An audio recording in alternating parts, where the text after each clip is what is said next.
আহ, আমি পার্টিকুলার আয়াতের ইয়েটা বুঝি নাই। এটা হচ্ছে 17 নম্বর সূরার আর কি। সূরা ইসরা, সূরা ইসরা, আল ইসরার 1 নম্বর আয়াতে আপনি এই যে এখান থেকে আমি একটু পড়ি, আপনারা একটু বুঝিয়ে দেন। পবিত্র ও মহিয়ান তিনি, যিনি তার বান্দাকে রাতের বেলা ভ্রমণ করিয়াছেন। মানে আল্লাহ হচ্ছে তিনি, যিনি তার বান্দা, মোস্ট প্রবাবলি এখানে মোহাম্মদের কথাই বলতেছে, যে রাতের বেলা তারা ঘুরাইছে মসজিদুল হারাম থেকে মসজিদুল আকসা পর্যন্ত, যার চারপাশে আমি কল্যাণময় করেছি। আচ্ছা ভাই, এখানে তিনিটাকে আর এখানে আমিটাকে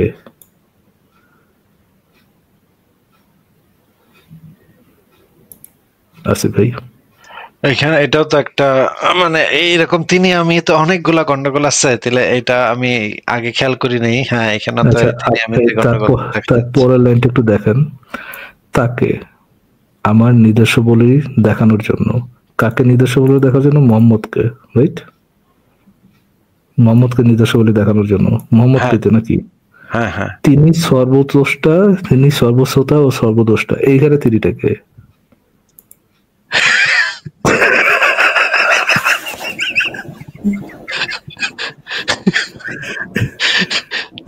একটা হ্যাঁ, আমি এই আয়াত আমি অনেকবার পড়ছি, কিন্তু এই আয়াতটা আমি কখনো এইভাবে খেয়াল করি নাই। এরকম অনেকগুলো আয়াত আছে আমি জানি, কোরআন পড়ার সময় আমি অনেকগুলো পাইছিলাম, কিন্তু পরে না কয়েকটা আমি সংশয়.com এ দিতে পারছি, বাকিগুলো আমি ভুলে গেছি কোনটা কোন জায়গায় আছে। এই যে আজকে আরেকটা বাইর হইলো, এটা আমি মানে রেখে দিব না, এই যে এখানেও রেখে দিব না, সংশয়.com এও রেখে দিব না।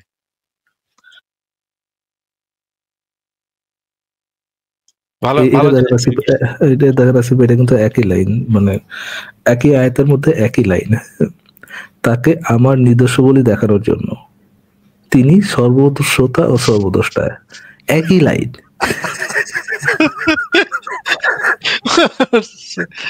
মারছে রে,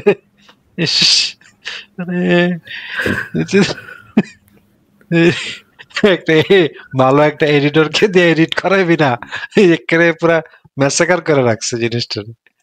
আচ্ছা, আই ক্যান বি রং, এটার মধ্যে কোনো একটা প্রিন্সেসীয় একটা ব্যাখ্যা, একটা মিরাক্কল কিছু একটা থাকতে পারে, আই ডোন্ট নো।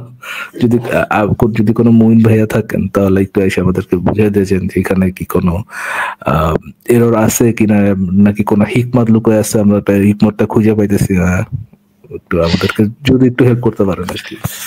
এইটার ভালো ব্যাখ্যা দিতে পারবে ওই টাইপের ইয়ারা, মানে ধার্মিকরা, মুসলিমরা, যারা হচ্ছে মনে করে আল্লাহ এবং নবী একই জিনিস, তারা কিন্তু এটাকে ভালো একটা ব্যাখ্যা দিতে পারবে ফারাজ ভাই। এটা কিন্তু ওই ব্যাখ্যার সাথে বিল লাগেছে ভাই, দেখ স্যার এতদিন ধরে যে আমরা কইতাছি, দেখ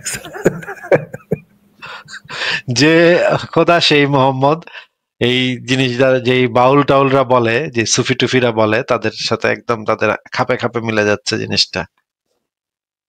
এত গন্ডগোল থাকলে তো ভাই এগুলা থেকে তো মানে গ্রুপ তৈরি হবে, নতুন নতুন গ্রুপ তৈরি হবে। এই যে একটা গ্রুপ যারা বলে যে যেই আল্লাহ সেই মোহাম্মদ, এরাও তো একটা গ্রুপ এখান থেকেই তো বেরিয়েছে, তাই না? সেটাই তো ভাই, দেখেন তাকে আমার নির্দেশাবলী দেখানোর জন্য তিনি সর্বশ্রোতা সর্বচেষ্টা। আমার নির্দেশাবলী দেখানোর, ধরেন আসিফ মহিউদ্দিনকে আমার নির্দেশাবলী দেখানোর জন্য আসিফ মহিউদ্দিন সর্বশ্রোতা ও সর্বদ্রষ্টা। এখানে ভাই আসিফ মহিউদ্দিন তো সর্বদ্রষ্টা সর্বশ্রোতা তো আপনি হইলেন নাকি? হ্যাঁ, তাহলে ফারাজ ভাই এটার সাথে ওই জিনিসগুলো একটু দেখা দিই, যেহেতু এটা আপনি দেখাইলেনি, তাহলে ওই জিনিসগুলো একটু দেখা দিই যে আর কোথায় কোথায় গন্ডগোল আছে। যেমন ধরেন সূরা নম্বর 6 আয়াত নম্বর 99, তিনি আকাশ থেকে পানি বর্ষণ করেছেন, অতঃপর আমি, এখানে কিন্তু প্রথমে আছে তিনি, এরপর আমি। হ্যাঁ, আমিটা নিশ্চয়ই ডিফারেন্ট পার্সন। প্রথমে বলা আছে তিনি আকাশ থেকে পানি বর্ষণ করছেন, অতঃপর আমি এর দ্বারা সর্বপ্রকার উদ্ভিদ উৎপন্ন করেছি, অতঃপর আমি এ থেকে সবুজ ফসল নির্গত করেছি, যা থেকে যুগ্ম বীজ উৎপন্ন করি খেজুরের কাঁদি থেকে। দেখেন এখানে কিন্তু এখানে তিনি কে আর আমি কে, এখানে একটা লাইনের মধ্যে আসিফ ভাই, একটা লাইনের মধ্যেই, একটা আয়াতের একটা লাইনের মধ্যেই তিনি আকাশ থেকে পানি বর্ষণ করেছেন, অতঃপর আমি উদ্ভুত করেছি, অতঃপর আমি এ থেকে সবুজ ফসল নির্গত করেছেন। তার মানে আকাশ থেকে পানি মনে হয় কোনো একটা ফেরেস্তা মেরেস্তা মুইতে দিছিল মনে হয় এটা। তিনি, ওইটা হচ্ছে সে তিনি, তারপরে আল্লাহ ওই কাজটা করছে, ঠিক বুঝছেন? আচ্ছা আরেকটা আয়াত পড়ি, দেখেন আরো কয়েকটা আয়াত পড়ি, সূরা জারিয়াতের 46 থেকে 51 যদি আমরা পড়ি। আর ইতিপূর্বে নূহের কওমকে আমি ধ্বংস করেছিলাম, আর আমি হাতসমূহ দ্বারা আকাশ নির্মাণ করেছি, আমি শক্তিশালী, আমি জমিনকে বিছিয়েছি, আমি কতই না সুন্দর বিছানা প্রস্তুতকারী। নিজের প্রশংসায় আল্লাহ একেবারে পঞ্চমুখ ভাই। আর প্রত্যেক বস্তু থেকে আমি জোড়ায় জোড়ায় সৃষ্টি করেছি, আশা করা যায় তোমরা উপদেশ গ্রহণ করবে, অতঃপর তোমরা আল্লাহর দিকে ধাবিত হও, আমি তো তার পক্ষ থেকে তোমাদের জন্য এক স্পষ্ট সতর্ককারী। এইখানে আমিটা কেডা? এইখানে আল্লাহ কি সতর্ককারী? কোরআন কি নবীর বাড়ি? আমি তার পক্ষ থেকে তোমাদের জন্য স্পষ্ট সতর্ককারী। এটা তো নবীর হওয়ার কথা, তাই না? সতর্ককারী তো নবী। অতএব তোমরা আল্লাহর দিকে ধাবিত হও, আমি তো তার পক্ষ থেকে তোমাদের জন্য, তার পক্ষ থেকে মানে আমি, মানে মোহাম্মদ, এটা তো মোহাম্মদ, তাই না? তাহলে এতক্ষণ যে আমি আমি কইতাছিল, আর এই আমি ভাই কেমনে কি, এটা তো মিরাক্কল আছে ভাই, প্রচুর মিরাক্কল, পুরা শেষ, পুরা ইয়া করে দিচ্ছে একেবারে। ঠিক আছে, তাহলে পরের জনকে যুক্ত করি, দাঁড়ান ইয়াটা বসায় নি, এই যে, হ্যাঁ, তাহলে পরের জনকে যুক্ত করি ফারাজ ভাই। কেডি, কেডি আপনাকে যুক্ত করা আছে, বলেন আপনি। কেডি আপনাকে যুক্ত করা আছে, আনমিউট করে কথা বলতে হবে। হ্যাঁ আসিফ ভাই, আমার কথা শুনতে পাচ্ছেন? হ্যাঁ শুনতে পাচ্ছি, বলেন। আমি আসলে একটু আগে একজন বলতেছিল যে ওরে ছোটবেলা, আপনার আসলে ব্যাখ্যাটা দিয়েছিলেন যে ওরে ছোটবেলায় ওর বাপ্পা এগুলা বুঝাইছে, এখন তাহলে তুমি কেমনে আসছো, মানে তোমার জন্ম কেমনে হয়েছে। ভাই ওইটা থেকে ভাই আমার দুইটা ঘটনা মনে পড়ছে ভাই, এটা একটু শেয়ার করতে পারবো ভাই? আমার বেশি সময় নেই, মানে 2-3 মিনিট। আচ্ছা বলেন। আমি ছোট থাকতে আসলে আমার মারে প্রশ্ন করছি যে মা, পৃথিবীতে বাচ্চা কিভাবে আসে? তো আমার মা উত্তর দিয়েছে হচ্ছে বিয়ের পরে স্বামী স্ত্রী একসাথে থাকলে আল্লাহ দেয়। তা আমার পরবর্তী কোশ্চেনটা ছিল যে ভাই তাহলে আল্লাহ হিন্দুদেরকে কেন বাচ্চা দেয় ভাই? এটা না দিলেই তো হয়। আর ভাইয়া আরেকটা বিষয় হচ্ছে, আমার আম্মু ছোট থাকতে হচ্ছে মাদ্রাসায় পাঠাইতো, মাদ্রাসায় বলতে হুজুরের কাছে পাঠাইতো, মসজিদে যায় কোরআন শেখার জন্য, আরবি শেখার জন্য। তো এটা খুবই কঠিন একটা ল্যাঙ্গুয়েজ। তো আমার মনে মনে প্রশ্ন জাগতো যে এত কঠিন একটা ল্যাঙ্গুয়েজ কেন আমার শিখতে হবে? আল্লাহ যদি সর্বশ্রেষ্ঠ হয়, উনি তো বাংলায় বোঝার কথা, ওনার সাথে তো আমি বাংলায় কথা বলতে পারার কথা। তারপরে ভাইয়া হচ্ছে আমি বুঝতাম না যে এইরকম ধর্ম এরকম কেন হবে, এটা তো অনেক অদ্ভুত অদ্ভুত কথাবার্তা। আমার 5 বার, মানে দিনে 5 বার গিয়া সিজদা দিতে হবে, ওনারা শ্রেষ্ঠ বলতে হবে, কারণ কি? উনি জানে, আমরাও জানি, এটা বারবার বলার কারণ কি? তো তারপর হচ্ছে আমি একটা সিদ্ধান্তে আসছি, এটা হচ্ছে যে মোহাম্মদ ভাইয়া অনেক চালাক, প্রচুর চালাক। সে সিদ্ধান্ত নিচ্ছে হচ্ছে যে নিজের শেষ দাবি করে গেছে, এই ধর্ম ব্যবসার যে লাইনটা, এই লাইনটার মধ্যে সে নিজের শেষ দাবি করে দিয়ে গেছে। সে প্রচন্ড চালাক, যে আমি শেষ, আমার পরে আর কেউ আসবে না, তোমরা আমারে সবাই ফলো করো। এটাই ভাই আমার ধারণা, এটাই বলতে চাচ্ছিলাম। আর একটা প্রশ্ন আছে ভাইয়া। হ্যাঁ বলেন। প্রশ্নটা হচ্ছে, আপনি ওই দিন একটা ভিডিওতে একজনের সাথে কথা বলার সময় বলছিলেন যে মোহাম্মদ একটা গোষ্ঠীর প্রায় 900 মানুষকে একদিনে হত্যা করছে, জবাই করছে। এইটার আমি হাদিস বা তথ্যগুলা কই পাইতে পারি? আমি এটা পাইতেছি না, এক্স্যাক্টলি কোথায় পাবো? সংশয়.com এ ঢুকে বানু কুরাইজা গণহত্যা, বানু কুরাইজা গণহত্যা, হ্যাঁ বানু কুরাইজার গণহত্যা লেখাটা একদম শুরু থেকে শেষ পর্যন্ত পড়বেন। এইখানে কিছু কিছু বর্ণনা মতে 400 থেকে 600, আবার কিছু কিছু বর্ণনা মতে 800 থেকে 900 মানুষকে একদিনে মদিনা বাজারে বড় একটা গর্ত খনন করে একদিনে সবার মাথা কাটা হয়েছিল। এটা পুরো ঘটনাটা ঘটছিল নবী মোহাম্মদ একেবারে বিনা কারণে বানু কুরাইজা নামক এই গোত্রটার উপরে একটা আক্রমণ করে, অজুহাত হিসেবে বলে যে তারা নাকি চুক্তি ভঙ্গ করছে, অথচ এদের সাথে মুহাম্মদের কোনো চুক্তি ছিল না। চুক্তি যেটা ছিল মৌখিকভাবে যেই ইয়াটা ছিল সেটা হচ্ছে, সেটাও বানু কুরাইজাকে করানো হয়েছিল জোরপূর্বক ভাবে, মানে ক্ষমতা ব্যবহার করে তাদের উপর দমন পীড়ন করে মৌখিক একটা সম্মতি নেওয়া হয়েছিল। কিন্তু ওই মৌখিক সম্মতিটাও বানু কুরাইজা ভঙ্গ করছে এমন কোনো প্রমাণ নাই। মুহাম্মদ রে নাকি জিব্রাইল এসে কইছে যে বানু কুরাইজা বেইমানি করছে, ওদের আক্রমণ করো, এইটা এই জন্য গিয়া আক্রমণ করছে। এবং সেখানে সর্বমোট 600 থেকে 900 মানুষকে একদিনে জবাই করা হয়েছে এবং তাদের মা বেটিদেরকে সবাইকে গনিমতের মাল হিসেবে নেওয়া হয়েছে। এবং সেই শিশু বাচ্চাদেরকে নুনু চেক করে করে, মানে প্রত্যেকটা মানুষকে সেখানে ন্যাংটা করে করে নুনু চেক করা হয়েছে, যে যাদের নিম্নাঙ্গে গুপ্তকেশ গজাইছে তাদেরকে জবাই করা হবে। মানে ইয়াটাই ছিল, রায়টাই ছিল এটা, যাদের গুপ্তকেশ নুনুতে গুপ্তকেশ গজাইছে তাদেরকে জবাই করা হবে, তাদের কল্লা কেটে ফেলা হবে। এবং যাদের গুপ্তকেশ গজায় নাই তাদেরকে দাস হিসেবে বিক্রি করে দেয়া হবে। তখন প্রায় মোটমাট সর্বমোট 900 মানুষকে জবাই করা হয়।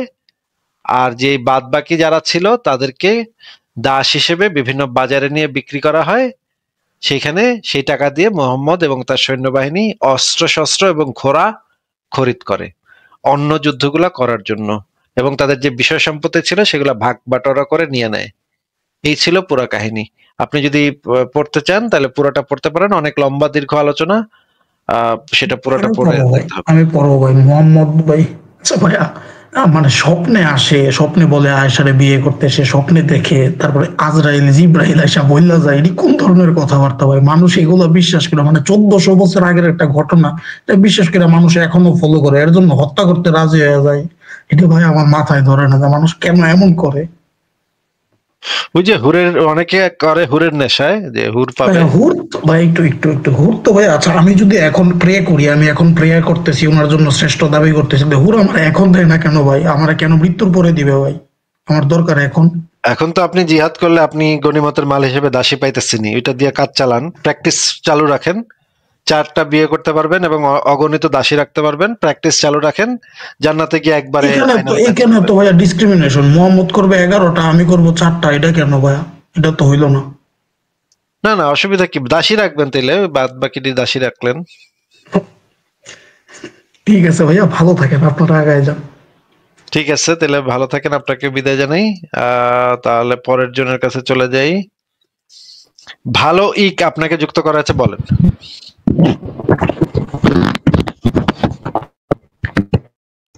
ভালো ইক, আপনার এখান থেকে অনেক শব্দ হচ্ছে। ভালো ইক, আপনি কি শুনতে পাচ্ছেন? না, আপনার কোনো কথা বোঝা যাচ্ছে না ভাই, আপনার কোনো কথা বোঝা যাচ্ছে না, আপনার নেটওয়ার্কের অবস্থা খুবই খারাপ। আচ্ছা, পরের জনকে যুক্ত করি। লিওনার্দো আপনাকে যুক্ত করা আছে, বলেন। আসিফ ভাই, ফারাজ ভাই, ভালো আছেন? হ্যাঁ, ভালো আছে, আশা করি আপনি ভালো। বলেন তাহলে। হ্যাঁ ভাই, একটা ব্যাপার নিয়ে, আমি যে মরণোত্তর দেহদান নিয়ে একটু বলতে চাচ্ছিলাম ভাই।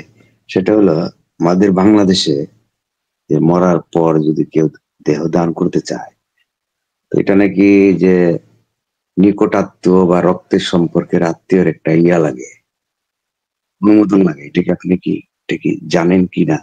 হ্যাঁ, আপনার গার্ডিয়ানের একটা ইয়া লাগবে, এফিডেভিটে সিগনেচার লাগবে, লোকাল গার্ডিয়ানের এফিডেভিটে সিগনেচার লাগবে।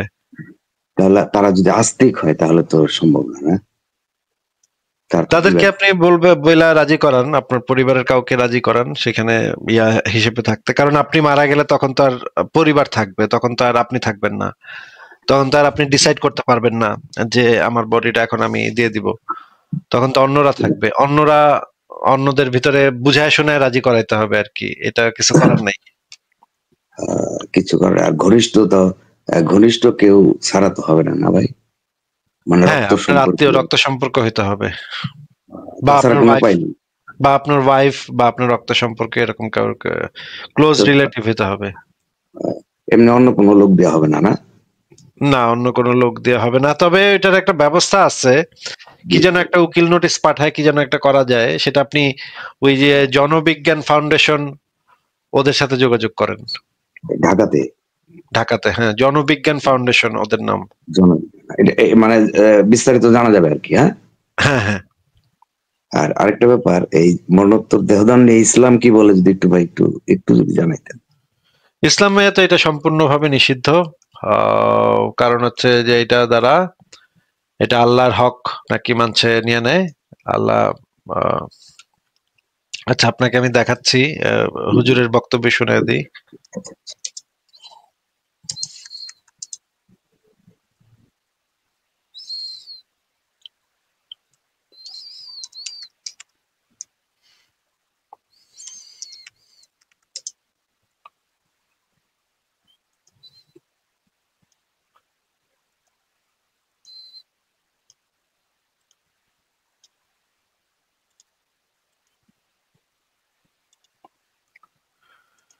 তাহলে আমরা দেখি যে ইসলামে মরণোত্তর দেহদান এই জিনিসটা কি। এটা হচ্ছে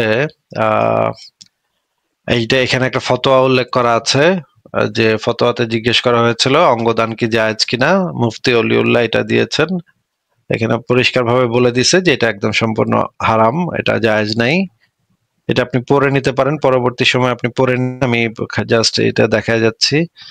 ফতোয়ায়ে ফকিহুল মিল্লাতে একই কথা বলা আছে, স্বেচ্ছায় অন্যকে কিডনি প্রদান এগুলা অবৈধ, সম্পূর্ণভাবে অবৈধ। স্বেচ্ছা প্রদত্ত কিডনি প্রতিস্থাপন করা এগুলা বৈধ নয়, এবং অন্যকে মৃত্যু পরবর্তী চক্ষুদান করা বৈধ নয়। আপনি পরে পরে নিয়েন এই জিনিসগুলা। মৃত্যু পরবর্তী কিডনি ও চক্ষুদান এগুলো বৈধ নয়। তো আমরা এখান থেকে ইয়াটা দেখি, ভিডিওটা দেখি, দেখেন। খুবই গুরুত্বপূর্ণ একটি প্রশ্ন। মরণোত্তর শরীরের অঙ্গ প্রত্যঙ্গ দান করা ইসলাম শরীয়ত দৃষ্টিকোণ থেকে মৌলিকভাবে জায়েজ নেই। মরার পরে আপনার কোনো অংশ দেওয়া মোটেই জায়েজ নেই, কিন্তু ওই অংশ দেওয়া যাবে যেটা দেখা যায় না, যেটা দিতে পারতেন না, রক্ত দেওয়া যায় সুযোগ নেই, কিন্তু মরার পরে কিছু দেওয়া যাবে না। মৃত্যুর পরে যেটা অনেকে চোখ দেয়, এটা হারাম।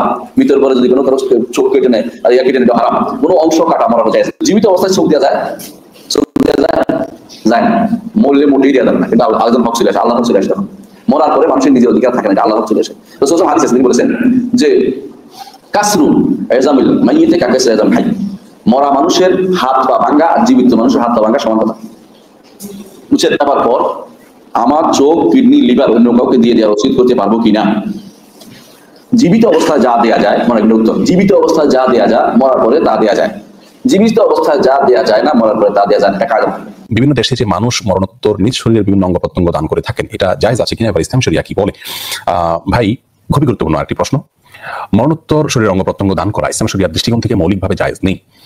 সুনির্দিষ্টভাবে জীবদ্দশায় কোনো ব্যক্তির প্রয়োজনে আপনি শরীর থেকে ব্লাড দিলেন অথবা আপনার কোনো অঙ্গ তাকে দিলেন, তাতে আপনি বড় ধরনের কোনো ক্ষতিগ্রস্ত হলেন না, আর আপনি না দিলে তিনি ক্ষতিগ্রস্ত হয়ে যাচ্ছেন, তার জীবন মরণের ব্যাপার বা এই ধরনের কোনো ইস্যুতে আপনি জীবদ্দশায় যদি আপনি কাউকে রক্ত দান করেন, সেটি জায়েজ আছে। কিন্তু মৃত্যুর পর আপনার অঙ্গ আপনি কোনো হাসপাতালে দিয়ে গেলেন, মেডিকেল স্টুডেন্টদের জন্য দিয়ে গেলেন, বা আপনি চক্ষু, কিডনি ইত্যাদি রেখে গেলেন যে এটা কোনো ব্যক্তি লাগলে কাজে লাগবে, এভাবে দেওয়া জায়েজ নয়। এর সবচেয়ে বড় কারণ হলো আল্লাহ রাব্বুল আলামিন মানব জাতিকে বিশেষভাবে মর্যাদা দিয়েছেন, সম্মান করেছেন। আল্লাহ তাআলা বলেছেন, লাকাদ খালাকনাল ইনসানা ফি আহসানি তাকওয়িম, আমি মানুষকে সুন্দর অবয়ব সৃষ্টি করেছি। আল্লাহ তাআলা বলেছেন, ওয়ালাকাদ কাররামনা বানি আদম, আমি আদম সন্তানকে অনেক বেশি মর্যাদা দিয়েছি, সম্মান দিয়েছি। সেই জায়গা থেকে এটা মানব জাতির প্রতি অসম্মানের একটি কাজ, তার মৃত্যুর পর তার শরীরকে কেটে ছিঁড়ে আপনার বন্টন করা হবে, বা প্রয়োজন হোক বা না হোক সেটা দান করে দেওয়া হবে। প্রয়োজন হোক বা না হোক বলতে ইমিডিয়েট প্রয়োজন হোক বা না হোক সেটা দান করে দেওয়া হবে। এটা মানবতার জন্য অসম্মান, তার শরীরকে কাটাছাড়া করা মৃত্যুর পর।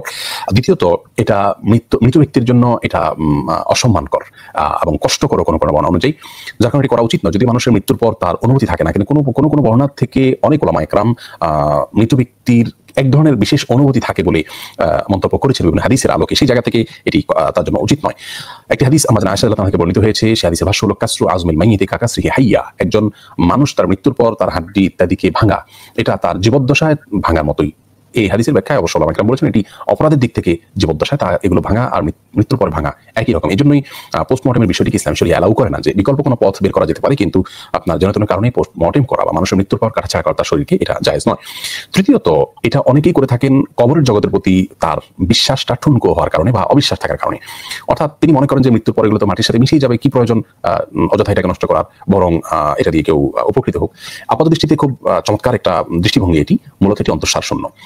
আল্লাহ রাব্বুল আলামিন কোরআনে হাকিমে বলেছেন, ওয়া মিন ওয়ারাইহিম বারযাখুন ইলা ইয়াউমি ইউবআসুন আও ইলা আখির আয়া, যার অর্থ হলো যে মানুষের মৃত্যুর পর একটা বিশেষ জগৎ বা বিশেষ একটা জীবন থাকবে, যেটাকে বারজাখী জীবন বলা হয়, আর এটা কিয়ামত পর্যন্ত অবশিষ্ট থাকবে। যার কারণে এই বারজাখী জীবন বা কবর জীবনের প্রতি বিশ্বাস না থাকলে মানুষ তখন মনে করে যে এটা তো নষ্ট হয়ে যাবে পচে গেলে। হ্যাঁ, পচে গেলে হয়তো নষ্ট হয়ে যাবে, কিন্তু আল্লাহ রাব্বুল আলামিন সেই আপনার দেহাবশেষ যে অবস্থায় থাকুক না কেন, সেটাকে বিশেষ ধরনের আপনার অনুভূতি শক্তি দিবেন, যেটা দৃশ্যমান নয়, এবং সেটা জান্নাতের নিয়ামত কিংবা জাহান্নামের শাস্তি এটা ফিল করতে পারবে। তো স্বাভাবিকভাবে এটি জায়েজ নয় মৃত্যুর পর শরীরের অঙ্গ প্রত্যঙ্গ ইত্যাদি দিয়ে যাওয়া। সুনির্দিষ্ট কোনো ব্যক্তির জন্য জীবদ্দশায় কোনো কিছু দান করার প্রয়োজন হলে সেটি ভিন্ন কথা। আচ্ছা, আমরা পুরো ভিডিওটা শুনলাম। এখানে যে পুরো জিনিসটা সে বলে দিল যে এটা মানুষের উপকারে লাগে, কিন্তু আল্লাহ নাকি মারবে, কবরের ভিতরে নাকি মারবে, সেই ব্যথা পাওয়ানোর জন্য আমাদের একটা বডি খুবই ইম্পর্টেন্ট। কি আহমদুল্লাহ না? আহমদুল্লাহ, হ্যাঁ। আচ্ছা, এর ভাই এর একটা কথা ভাই মনে পড়লো, একটু শেয়ার করি। কিছুদিন আগে দেখলাম মানে ফেসবুকে, যে সে বলতেছে যে লালনের একটা গানের কথা, সময় গেলে সাধন হবে না, দিন থাকিতে দিনের মর্ম। সে দিন থাকিতে বলতেছে দিনের মর্ম, তো গানের অর্থটাই সে লাইনটাই ভুল করছে, যে দিন থাকিতে দিনের মর্ম বোঝা গেছে, সে বলতেছে দিন থাকিতে দিনের মর্ম কেন বুঝলা না। তো এটা মানে নাকি বুঝাইছে যে মেয়েরা ঋতুবতী হওয়ার আগে তোমার কাজ সাইরা নাও, তা নাহলে ঋতুবতী হয়ে গেলে আর তোমরা কাজ সাধন করতে পারো না। এই হলো ভাই তার জ্ঞানের। এটা দেখলাম, আপনি দেখছেন কিনা জানি না কখনো এটা। হ্যাঁ, এটা আমি দেখছি, হ্যাঁ, আমি দেখছি। তো হাস্যকর, তার কাছ থেকে ভাই এগুলা আমাদের শুনতে হয়, তাই না ভাই? এগুলা বলতে হয়, তারা এই জ্ঞান নিয়ে তারা ভাই ইসলামিক চর্চা করে। আর কিন্তু এইখানে কিন্তু কিছু ব্যাপার আছে, যে লালনের অনেকগুলা গান কিন্তু হচ্ছে গিয়ে দেহবাদী গান। দেহবাদীদের কিন্তু এটার একটা ইয়া আছে, এটার একটা ভিন্ন ইয়া আছে। এই যে তিনের যে জিনিসটা বলতেছে, দিন থাকিতে তিনের সাধন মানে কিন্তু আবার ভিন্ন কিছু অর্থ আছে। এটা কিন্তু নারী দেহের সাথে সম্পর্কিত। তো ওইগুলা ভিন্ন আলোচনা, ওগুলা যদি কখনো আলোচনা হয় তাহলে আমরা আলোচনা করবো না। ভাই আমার একটা সম্পর্ক প্রশ্ন ছিল, সেটা হলো যে আপনি বললেন যে তাহলে মরণোত্তর দেহদান করলে তাদের খুব ঘনিষ্ঠ আত্মীয়, স্ত্রী বা সন্তান, তারা যদি করে তাহলে অনুমোদন দেয়, তাহলে নেওয়া যাবে। তো এখন আপনি বলেন, মানে ধর্মীয় ইয়ের বাইরে, নিয়ম কানুনের বাইরে মৃত্যুর পর যদি কোনো অঙ্গ দান করতে চায়, কয়েকটা অঙ্গ, তখন কি তাদের অনুমোদন লাগবে না, নিজের ইচ্ছে করা যাবে? ঠিকই, আপনি জানেন। বুঝলাম না কথাটা। মানে ব্যাপারটা হলো, মনে করেন যে পুরো দেহটা দান না করলাম, নির্দিষ্ট একটা অঙ্গ কিংবা চোখ, সবকিছুতে তো পরিবারের অনুমতি লাগবে ভাই, সবকিছুতেই না? আচ্ছা, এটাই আর কি। আর একটু হ্যাঁ, ফারাজ ভাইয়ের একটু কথা বলতে চাইছিলাম ভাই। বলেন। হ্যাঁ, ফারাজ ভাই শুনছেন?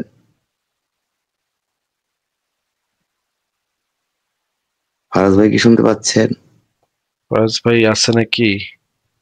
মনে নাই না? আচ্ছা, তাহলে আজকে আপনাকে তাহলে বিদায় জানাই লিওনার্দো ভাই। আমি ফারাজ ভাই আসলে আবার আপনি পারলে যুক্ত হবেন তাহলে। আচ্ছা ভাই, ওকে, ভালো থাকবেন ভাই। ঠিক আছে, তাহলে বিদায় জানাই। পরের জনকে, ফারাজ ভাই আছেন নাকি? ফারাজ ভাই কই গেল? ফারাজ ভাই মনে হয় কাজে চলে গেছে। আচ্ছা, পরের জনকে যুক্ত করি। সিম্ফনি আপনাকে যুক্ত করা হয়েছে, বলেন। হ্যালো, শোনা যাচ্ছে? হ্যাঁ, শোনা যাচ্ছে, বলেন। আচ্ছা, আমার যে কথাটা হচ্ছে, আমি যখন কাউকে প্রশ্ন করি যে আল্লাহ যে আছে এটার প্রমাণ কি, তখন তারা এটা বলে যে তার লেখা যে কিতাব এটা সম্পূর্ণ নির্ভুল। তো এটা যে তার লেখা সেটা সেই তো এখনো প্রমাণ হয়নি, আবার তার লেখা বই কিভাবে প্রমাণ করবে? এভাবে বলে যে যিনি সৃষ্টি করিয়েছেন, যিনি মহাবিশ্ব সৃষ্টি করছেন, তিনি যা লিখবেন তা তো সম্পূর্ণ নির্ভুলই হবে। মানে একজন নির্ভুল হবে। এখন যদি আগে থেকে কেউ বিশ্বাস করে বসে থাকে এটা আল্লাহ লিখেছে, তাহলে একে যদি আমি 101টা ভুল বের করে দেখাই, সে বলবে হ্যাঁ যে হ্যাঁ, না আমি ভাই এটাই এটা তো চাচ্ছি। ভুল না, এটা তো ভুল না, এটা তো ব্যাখ্যাটা বুঝতে হবে, এটা দ্বারা তো এটা বুঝিয়েছে ঠিক। ভাই, এটা দ্বারা ওটা বুঝিয়েছে ভাই, এই মানে মানে আপেল দ্বারা কমলা বুঝিয়েছে, কমলা দ্বারা হারিকেন বুঝিয়েছে, হারিকেন দ্বারা বাঘ বুঝিয়েছে। এগুলো তো সে নিজস্ব কিছু ব্যাখ্যা দিয়ে সেটাকে কোনোভাবে চেষ্টা করবে সে এটাকে নির্ভুল মনে মনে করে এক ধরনের সুখ শান্তি লাভ করার চেষ্টা করবে। কিন্তু ওই আল্লাহর মানে প্রমাণটা তো দিতে হবে, তাই না? মনে করেন সেটাই। যদি এটা ধরেও নেই যে কোরআন একটা নির্ভুল কেতাব, সেটাও যদি আমরা ধরে নিই, তাহলে কি আমরা কি এটা বলতে পারি যে যদি একটা বই নির্ভুল হয় তাহলে সেই বইটার লেখক নিশ্চয়ই আল্লাহ? তাহলে ধরেন আমি একটা বই লিখলাম, বইতে পুরা পাতাতে লিখলাম 2+2 = 4, 2+2 = 4, 2+2 পুরা পাতা 100টা পাতা, 100টা পাতাতে আমি প্রত্যেকটা পাতাতে 100 বার করে লিখলাম 2 + 2 + 2 = 4, এবং জি এই ভাই। বইটার নামও দিলাম আমি 2 + 2 = 4। তাইলে আমার পুরা বইটাই নির্ভুল একটা বই, কোনো এই বইতে কোনো ভুল নাই।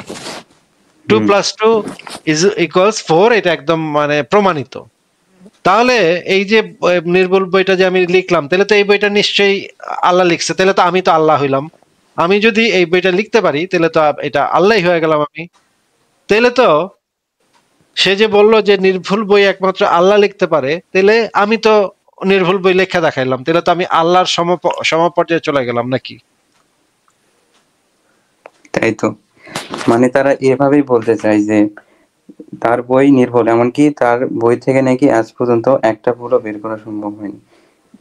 না, ভুল বের আসলে কি করে এটা কেউ সত্য? যদি দেখায়, ও যদি ওকে এটা স্বীকার করবে, এই মুমিনে কি স্বীকার করবে এটা যে হ্যাঁ ভাই ঠিকই কইছেন ভাই, হ্যাঁ আমাকে কোরআনে একটা ভুল আছে ভাই, এটা কি মুমিনে স্বীকার করবে? তাহলে তো এটা ইমানই গেল নাকি? সেটাই তো, স্বীকার তো করবে না ভাই। মনে কিসব কিসব করেন এক উদাহরণ দেয় হিন্দুরে, ভাই, ডিরেক্ট কথা মনে বলে। করেন মনে করেন এক হিন্দু কি কোনোদিন স্বীকার করবে যে তাদের মানে বেদে ভুল আছে? বা একটা খ্রিস্টান কি কোনোদিন স্বীকার করবে? একজন অন্ধবিশ্বাসী খ্রিস্টান তো কোনোদিন স্বীকার করবে না যে তার বাইবেলে ভুল আছে। এটা যে কোনো ধর্মের লোকই হোক বা যে কোনো মানে পীরের ভক্তই হোক। আচ্ছা, আওয়ামী লীগের লোক কি স্বীকার করবে শেখ হাসিনা দুর্নীতি করছে? এটা কি আওয়ামী লীগের লোক স্বীকার করবে? না, বিএনপির কখনোই লোক না। কি স্বীকার করবে যে মানে এখন যদি বলে শেখ হাসিনা কোনো খারাপ কাজ করেনি, পারলে দেখা একটা খারাপ কাজ, তখন আমি যখন খারাপ কাজটা দেখাবো তখন তো সে বলবে না না না না না, এটা খারাপ কাজ না, এটার একটা ব্যাখ্যা আছে, এটা আপনার বুঝতে হবে, আপনি এটা বুঝেন, এটা দ্বারা এটা বুঝাইছে, এটা দ্বারা সেটা বুঝাইছে। এগুলা বইলা সে কোনো রকমের চেষ্টা করবে ওই শেখ হাসিনার খারাপটা কি ভালো কাজ হিসেবে প্রমাণের, তাই না? হুম। তো সে তো কখনো মানবে না, যে সে না মানবে না, এবং সে বলতেছে ভুল বাইর করে দেখা। সে যদি না মানে তাহলে আপনি তো তারে মানাইতে পারবেন না, তাই না? তবে আমি যেন এই কথাগুলোর জবাব দিতে পারি, আপনার জানা কিছু উল্লেখযোগ্য ভুলগুলো যদি বলতেন। সংশয়.com, এখানে ঢুকে পড়া শুরু করেন ভাই, জ্ঞানকোষ পাতাটা ওপেন করেন, একটার পর একটা পড়া শুরু করেন ভাই। হ্যাঁ, আমি আপনার এই অ্যাপটা ডাউনলোড দিয়েছি, তো এখানে তো সিরিয়ালি অনেকগুলো আয়াত আপনি লিখে রাখছেন কোরআনে, কিন্তু যেই উল্লেখযোগ্য ভুলগুলো আমি কোথায় পাবো? পুরা সাইটটা ঘাটাঘাটি করেন ভালো করে, তাহলে পাবেন। ও আচ্ছা। ঠিক আছে, আর কি কিছু বলবেন আপনি? তো ভাই, ছোটবেলা থেকে এত কিছু জেনে আসতেছি মৃত্যুর পর মানে জান্নাতে যাব, এটা ওটা করব, তো এখন কি করব ভাই? আপনি কি পৃথিবীতে কি মানে ধার দেওয়া শুরু করছিলেন নাকি? যন্ত্রে ধার দেওয়া শুরু করছিলেন নাকি? না, আপনার ওই একটা কথাই কেন জানেন? মেশিনে তেল মাখানো শুরু করে দিছিলেন নাকি পৃথিবীতে থাকতে, যে জান্নাতে গিয়েই শুরু করে দিব কাজ? তো ভাই, এখন যেহেতু হবে না, মানে বাস্তবতা কি তাহলে? তাহলে আর কি করবেন ভাই? তাহলে দুঃখ যে 72টা পাইলেন না, কি করার আছে ভাই? মানে বাস্তবে যা করার করতে হবে না, এখন যেহেতু মৃত্যুর হচ্ছে না। বাস্তবে মৃত্যুর পরে কিছু আছে এরকম তো কোনো প্রমাণ কেউ দিতে পারলো না। তাহলে আপনি যদি সেটা মেনে যদি সুখ পাইতে চান যে হ্যাঁ 72টা পামু মরার পরে, এটা যদি সুখটা পাইতে চান পাইতে পারেন, আমরা তো এটাতে বাধা দিচ্ছি না আপনাকে। হ্যাঁ, পান, সুখ পান, মনে মনে কলা খান, মনে মনে 72 টাকা খাইবেন কেন?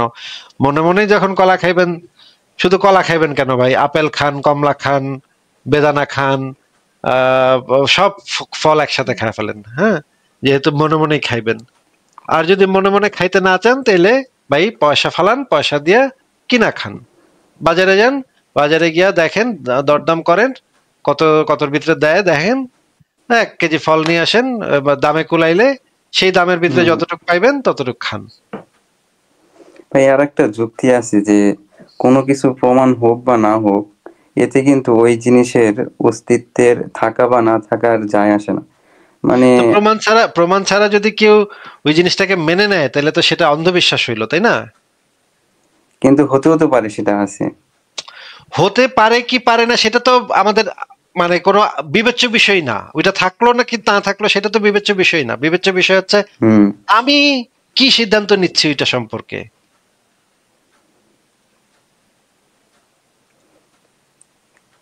আমি ওই জিনিসটা সম্পর্কে কোন ডিসিশনটা মেক করছি এবং সেই ডিসিশনটা কি আমরা যুক্তির ভিত্তিতে নিচ্ছি নাকি অন্ধবিশ্বাসের ভিত্তিতে নিচ্ছি? যুক্তি দিয়েই সবকিছু হিসাব করা উচিত। এখন আপনি যদি মনে করেন ওইটা আছে কিন্তু এটার কোনো প্রমাণ নাই, তাহলে চলেন আমরা ওইটারে অন্ধবিশ্বাস করি। তাইলে তো এটাও বলা যায় যে মা কালী আল্লাহরে জবাই করে ফেলাইছে, এইটা সত্য ঘটনা কিন্তু এটার সপক্ষে কোনো প্রমাণ নাই। বা মা কালী আল্লাহকে রেপ করে মেরে ফেলছে, এটা ঘটনা সত্য কিন্তু এটা সপক্ষে কোনো প্রমাণ নাই, কোনো যুক্তিও নাই, কোনো প্রমাণও নাই, চলেন আমরা এটার অন্ধবিশ্বাস করি। তাহলে তো এইটাও সত্য হয়ে যায়। আপনি যদি প্রমাণ ছাড়া ধরেন আপনি বললেন যে আচ্ছা ঠিক আছে, এমনও তো হতে পারে আল্লাহ আছে কিন্তু আল্লাহর কোনো প্রমাণ কেউ দিতে পারতেছে না, কিন্তু আসলে আল্লাহ আছে, তাইলে চলেন আমরা মাইনা লই এটারে, হ্যাঁ, প্রমাণ ছাড়াই মাইনা লই। এটা যদি আপনি একবার মাইনা নেন তাহলে আরেকবারটা এসে যখন বলবে যে আল্লাহরে তো গতকাল মা কালী রেপ করে মেরে ফেলছে ভাই, হ্যাঁ, এটাও সত্য, কাহিনী সত্য, কিন্তু কোনো প্রমাণ দিতে পারবো না ভাই, তখন তো তার কথাটাও আমাদের মানতে হবে, তার অপ্রমাণিত অন্ধবিশ্বাসটাও তো আমাদের একসেপ্ট করতে হবে একই ভাবে, কারণ আমরা তো একবার এটা মেনে নিচ্ছি। ঠিক ভাই, জি ভাই, বুঝতে পারছি। ঠিক আছে, আর কি কিছু বলবেন? না, আর কিছু বলবো না। আচ্ছা, তাহলে বিদায় জানাচ্ছি, ভালো থাকেন। পরের জনকে যুক্ত করি। ফারাজ ভাই কি আসছেন? ফারাজ ভাই কি অবস্থা? ফারাজ ভাইয়ের তো কোনো সারা শব্দ নাই। ঠিক আছে, পরের জনকে যুক্ত করি। নাইম আপনাকে যুক্ত করা আছে, নাইম আপনি বলেন। হ্যাঁ, আসিফ ভাই ভালো আছেন? কথা বোঝা যায়নি, আবার শুরু থেকে বলেন, কথা কেটে গেছিল, আবার বলেন। আসিফ ভাই শুনতে পাচ্ছেন আমাকে? হ্যাঁ, এখন শুনতে পাচ্ছি, বলেন। হ্যাঁ আসিফ ভাই, প্রশ্ন হচ্ছে যে সোয়াব বা নেকি এর একক কি? কোথাও বলা আছে ধরুন একটা কোরআনের হরফ পড়লে 10 নেকি হবে, আবার কখনো বলা হচ্ছে এক কেরাত সমান, নবীকে জিজ্ঞেস কত, তো এক কেরাত সমান ওই যে উহুদ পাহাড়ের সমান। উহুদ পাহাড় তো একটা পাহাড়, তো এখানে তো কটা সংখ্যা বা কত কি, বা কোরবানি দিলে ছাগলের বা বকরির যে কোরবানি দেয় সেক্ষেত্রে নাকি শোনা যায় যে প্রতিটা যে চুল আছে বা লোম আছে তার পরিমাণ নেকি হবে। তো এই বিষয়টা নিয়ে বললেন, বা আবার নেকি বা কি বলবো আমরা, পাপ মিজানে ওজন হবে, তো নেকির আবার ওজনও আছে। এই বিষয়টা নিয়ে যদি একটু বলতেন আর কি, কনফিউজিং, সংখ্যা বলছে আবার কখন হবে এই বিষয়ে আমি কিছু বলতে। ফারাজ ভাই ফেরত আসছে। ফারাজ ভাই আপনি কি ফেরত আসছেন? হ্যাঁ আছে ভাই, ফেরত আসছি। ফারাজ ভাই, আমাদের মানে প্রশ্নটা হচ্ছে যে নেকির যে ওজন আছে, নেকির যে আবার কাউন্ট করা যায়, কাউন্টেবল, এটা একটা ইউনিট আছে, এই জিনিসটা কি ভাই একটু বলেন, আমাদের বুঝান। এইটা তো ভাই মুমিনদের কাছে করার মতো প্রশ্ন, তো আমাদের কাছে করার মতো প্রশ্ন আসলে না। মানে এক পাল্লায় নাকি আবার এই যে নেকি রাখবে, আর এক পাল্লায় ইয়া রাখবে, তারপরে পাল্লা দিয়া একটা দাড়ি পাল্লা দিয়ে মাপবে। আল্লাহর কাছে কি মডার্ন কোন যন্ত্র নাই? দাড়ি পাল্লা, সেই পুরনো দাড়ি পাল্লা দিয়ে মাপতে হবে? আল্লাহ কি ধরে ধরে মাপতে হবে কম্পিউটারের যুগে? আল্লাহ কি দাড়ি পাল্লার উপর নির্ভরশীল নাকি আছে ভাই? হ্যাঁ, সেটা তো আল্লাহর তো এটা জানার কথা যে কোনটা বেশি কোনটা কম, তাই না? দেখলি তো প্রত্যেকটা পদার্থের গুণাবলী পর্যন্ত তো তার জানার কথা, তাই না? তাহলে আসিফ ভাই অহুদ পাহাড়ের সমান যে নেকি পাওয়া যাবে, এক কেরাত সমান অহুদ পাহাড়ের সমান, এই কেরাতটা আবার কি, অহুদ পাহাড়টা তো বুঝলাম, নাহলে সামনে দেখতে পেলাম, ভাগ্যিস হিমালয় পর্বত দেখেনি, নাহলে ওটাই বলতো। আমি আচ্ছা ভাই, নাইম ভাই, আল্লাহ কি আপনার ভালো মন্দ কাজের উপর ভিত্তি করে আপনাকে জান্নাতে বা জাহান্নামে দিবে? হ্যাঁ, ভালো মন্দ কাজের উপর ভিত্তি করেই তো দিবে। আল্লাহ কি কোনো কিছুর উপর নির্ভরশীল? মোটেও না, আল্লাহ তো নির্ভরশীল না কোনো কিছুর উপর। তাহলে কি আল্লাহ আপনার ভালো বা খারাপ কাজের উপর ভিত্তি করে আপনাকে জান্নাতে দিবে? কোরআন অনুযায়ী তো তাই, ইসলাম অনুযায়ী তো তাই, ভালো বা কাজের উপরই তো নির্ভর করবে। আবার ভালো আল্লাহ কি আপনার ভালো কাজ বা খারাপ কাজের উপর নির্ভর করে আপনাকে জান্নাতে দিবে? আল্লাহ তো মানে কন্ট্রাডিক্টিভ বক্তব্য, কখনো তো বলছে যে যে আমি যদি তোমাকে ভালো কাজ না করাই তাহলে তুমি ভালো কাজ করতেই পারবে না। না, ওটা তো ভিন্ন কথা। বাট আল্লাহ যদি আপনার ভালো কাজ খারাপ কাজের উপর নির্ভর করে আপনাকে জান্নাতে দেয়, তাহলে তো আল্লাহ নির্ভরশীল হলো। আল্লাহর সিদ্ধান্ত গ্রহণটা নির্ভরশীল হয়ে গেল মানুষের উপরে, তাই না ফরাজ ভাই? এক্স্যাক্টলি। আসিফ ভাই এটা বলতে পারেন যে কর্মফলের উপর দিচ্ছে, এটা মোমেন্টে বলবে যে তুমি যেমন কর্ম করছো সেই অনুযায়ী ফল পাচ্ছ আখেরে। তার মানে আমি হচ্ছি আল্লাহ আমার উপর ক্ষমতাশালী না, আমি আল্লাহর উপর ক্ষমতাশালী, তাই নাকি? কিছুটা বলা যায় তো সেরকমই। তাহলে আমার তো স্বাধীন চিন্তা থাকলে তো আমি ক্ষমতাশালী হয়ে গেলাম, আমাকে তো নিয়ন্ত্রণ করতে পারছে না। তাহলে আল্লাহর সার্বভৌমত্ব তো এখানে আর থাকতেছে না। আমি যদি ক্ষমতাশালী হই তাহলে আল্লাহর সার্বভৌমত্ব তো আর থাকতেছে না। সেটা তো অবশ্যই, সার্বভৌমত্ব তো মানে লস হচ্ছে, নির্ভরশীল হলে তো সার্বভৌমত্ব লস হচ্ছে, এটা তো ঠিকই না। আচ্ছা ঠিক আছে ভাই, তাহলে কি আমরা নেক্সট ক্লাসে যাবো? আসিফ ভাই, হ্যাঁ নাইম ভাই, আর কি কিছু বলবেন আপনি? না, এটাই ছিল আসিফ ভাই প্রশ্ন। ঠিক আছে, আমি শুনতে থাকি, আপনারা পরের জন্য যুক্ত করেন। ওই যে যেদিন আমরা মানে আপনার সাথে কথা বলছিলাম যে 233 নম্বর হলো হাদিস নিয়ে, যে এটা হচ্ছে মানে অনুক বা উরাইনার কিছু গোত্রের লোকের যে হচ্ছে মানে তারা ইসলাম থেকে আচ্ছা আচ্ছা, ওই ব্যক্তি আপনি? হ্যাঁ হ্যাঁ, বুঝছি। আপনার কাছে মানে ইয়ে করছিল যে হচ্ছে যে আপনি যেটা আর কি হাদিস দিয়ে ব্যাখ্যা করলেন সত্যতা, তারা হচ্ছে এটা আমিও ঠিক আছে মেনে নিলাম যে তার ইসলাম ধর্ম থেকে বের হয়ে যাওয়ার জন্য মানে তাদের আর কি মারছে। তো আমাদের হচ্ছে মানে এলাকার একটা হুজুরকে বললাম, যে আমি বললাম যে কেন এরকম, কেন যে মানে ধর্ম থেকে বের হয়ে গেলে মারতে হবে তাদের? তো সে আমাকে মানে এইরকম ভাবে বললো যে সে যখন হচ্ছে ইসলাম ধর্মটা গ্রহণ করে, ইসলাম ধর্মের যে প্রত্যেকটা রুলস রেগুলেশন মানে জেনে শুনে এই ধর্মতে আসলো, এই ধর্ম থেকে আসার পরে যখন চলে যাবে, সে কিন্তু জেনেই এসেছিল যে এই ধর্ম থেকে গেলে কি হবে, যাবে। তাহলে না, এটা জেনেই এসেছিল? আপনাকে কে বলছে? তাদেরকে বলা হয়েছিল কিনা যে যাইতে গেলে তোদের মেরা ফেলমু, এইভাবে নৃশংস ভাবে মারমু? এইটা যে তাদেরকে বলা হয়েছিল, এইটা কই পাইছেন ভাই? এই যে এই উরাইনা গোত্র যখন হচ্ছে গিয়ে ইসলাম ধর্ম কবুল করলো, তখন তাদেরকে বলা হয়েছিল যে তোরা যদি যাইতে চাস ইসলাম থেকে, তাহলে তো করে হাতে পায়ে কাইটটা চোখগুলা লোহার ইয়া দিয়ে গলায় দিয়ে তোদেরকে পানিও দিমু না, একেবারে রৌদ্রের ভিতরে ফালায় মানে বিভৎস ভাবে হত্যা করমু। এইটা তাদেরকে বলা হয়েছিল। এটা কই পাইছেন ভাই? না, এটা না পেলেও যখন একটা লোক আপনি এইমাত্র দাবি করলেন যে আপনার হুজুরে কইছে, এই হুজুরকে কি শোনেন, আপনি হুজুরের রেফারেন্স দিয়েন না, আমি ভালো করে বুঝতেছি এটা আপনি আমাদেরকে বলতেছেন। হুজুরের ঘাড়ের উপরে রেফারেন্স দেওয়ার দায়টা চাপাই দিয়ে আপনি এখান থেকে চামে দিয়া বাইকা যেতে চাচ্ছেন। আসলে এই কথাগুলো আপনি বলতেছেন আমাদেরকে, যেহেতু আপনি বলতেছেন সেহেতু আপনি এখন আমাদেরকে এই রেফারেন্সটা দেখান যে তাদেরকে ইসলাম গ্রহণের সময় এই জিনিসগুলা বইলা দেওয়া হয়েছিল, সেইটা কোন রেফারেন্সে আছে সেটা দেখান।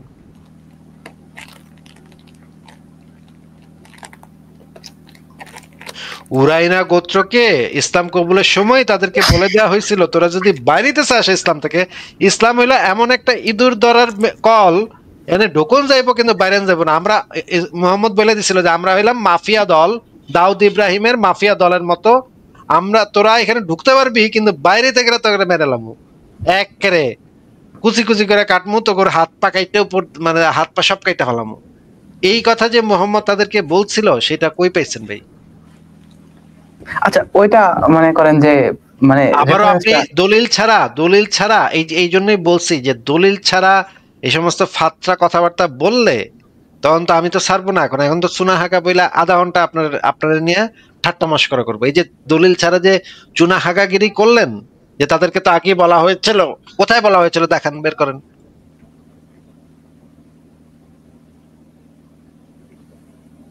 কোথায় বলা হয়েছিল, কোথায় সেই রেফারেন্সটা দেখান, কোথায় তাদেরকে বলা হয়েছিল? মানে এটা আমি সরি আর কি, যাই হোক। তো এমনি যদি আর কোনো কথার কোনো প্রয়োজন নেই ভাই। যেই কথা বলবেন সেটার দলিল দেখাবেন, প্রমাণ দেখাবেন, প্রমাণ ছাড়া তো হবে না। এমনি একটা প্রশ্ন জিজ্ঞাসা করতাম আর কি। আচ্ছা ফারাজ ভাই, আপনি কি এর সাথে কথা বলবেন? আপনার ইচ্ছা ভাই, আপনি ইচ্ছা করলে বলবো, না হলে বলবো না। আমি তাহলে আজকে চলেই যাই ফারাজ ভাই, আমার শরীরটা ভালো লাগতেছে না। তাহলে আপনি কথা বলেন ফারাজ ভাই। আর আপনি যদি বের করে দিতে চান বের করে দিতে পারেন। আমার মনে হয় একেবারে মানে বাচ্চা ছেলে, স্কুলে টুলে পড়ে, মানে একদম কথাবার্তা বলতেছে, ফালতু একদম কথাবার্তা। ওদের সাথে কথা বললে মানে আমার আরো মেজাজটা আরো নষ্ট হয়। আচ্ছা ঠিক আছে ভাই। ফারাজ ভাই হ্যালো। তাহলে আমি বিদায় নিলাম। তাহলে গুড নাইট ফারাজ ভাই। গুড নাইট ভাই। হ্যাঁ ফারাজ ভাই হ্যালো। জি ভাই বলেন। আচ্ছা মানে আমি যে এটা আর কি বুঝতেছি, মানে একটা লোক যখন মনে করেন যে হাদিস মানে ফারাজ ভাই তো ভাইয়া তো হচ্ছে মানে সবসময় আর কি আসিফ ভাই তো মানে রেফারেন্স চাই। মানে একটা লোক মানে ধর্মতে আসলো আর কি, ধর্ম থেকে বের হয়ে গেলে তাকে মানে মানে নৃশংসভাবে তাকে মানে হত্যা করতে হবে। আচ্ছা ঠিক আছে, তাহলে মানে ওই লোকটা যখন মানে এই ধর্মতে গ্রহণ করলো আর কি, সাপোজ একটা হচ্ছে যে কোনো একটা ধর্মের লোক ইসলাম ধর্ম গ্রহণ করে, ইসলাম ধর্মে গ্রহণ করার আগে তো ইসলাম ধর্মের যে টার্মস এন্ড কন্ডিশন প্রত্যেকটা আর কি জেনেই আর কি এই ধর্মতে আসলো। আসার পরে যে এই ধর্ম থেকে আর কি চলে গেল, এটা কেমন জানি না আর কি, এই ক্ষেত্রে বা তাদের কোনো শাস্তি বা আগে আপনাকে এই জিনিসটা ক্লিয়ার করতে হবে যে এই রুলসটা থাকাটা কি কোনো যৌক্তিক রুলস কিনা, যে ধর্ম থেকে বের হয়ে গেলে তাকে জবাই করতে হবে বা তাকে হত্যা করতে হবে, এটা কি কোনো মানবিক রুলস কিনা? না তাকে জবাই করার কথা আমি বলি না, মানে তাকে হয়তো বা ছোট একটা শাস্তি এসে এটা দেওয়া আর কি ঠিক আছে। ইসলাম থেকে বের হয়ে যাওয়ার শাস্তি কি? ইসলাম থেকে বের হয়ে যাওয়ার শাস্তি আর কি মানে বিভিন্ন হাদিস থেকে এসেছে যে মানে গলা কেটে দিয়ে তাকে মৃত্যুদণ্ড আর কি। একটা মানবিক, এটা একটা রিজনেবল পানিশমেন্ট, বা এটা কি পানিশমেন্টের অংশ হওয়ার একটা যৌক্তিক কন্ডিশন, মানে যৌক্তিক বিষয়?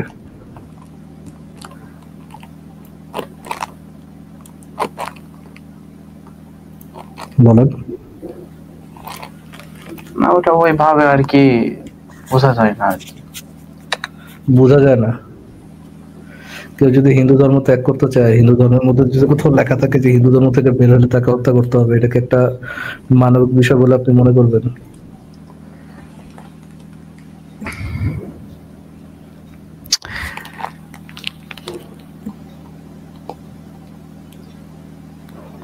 কথা বলো। জি জি ভাইয়া বলতেছি। মানবিক বিষয়ের কথা মনে করবেন নাকি?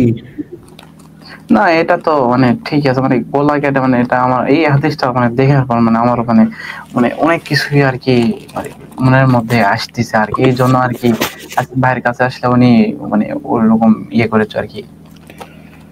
জি, যখন কোনো একটা কথা বলবেন এটা সপক্ষে প্রমাণটা নিয়ে তারপরে কথা বলতে হয়। আপনি যে দেখেন, আপনি এমন একটা ডিসকাস্টিং বিষয় নিয়ে কথা বলতে আসছেন বা এটা জাস্টিফিকেশনের জন্য কথা বলতেছেন যে যেহেতু তাদেরকে আগে জানাই দেওয়া হয়েছে, সেহেতু তাদেরকে জবাই করাটা একটা যৌক্তিক পজিশন। আপনি একটা সভ্য সমাজে বসবাস করে লাইভে সবার সামনে মানুষ জবাই করার যৌক্তিকতা নিয়ে কথা বলতেছেন। আপনি কি চিন্তা করতে পারেন এই কথাগুলো কতটা ডিসগাস্টিং কথা?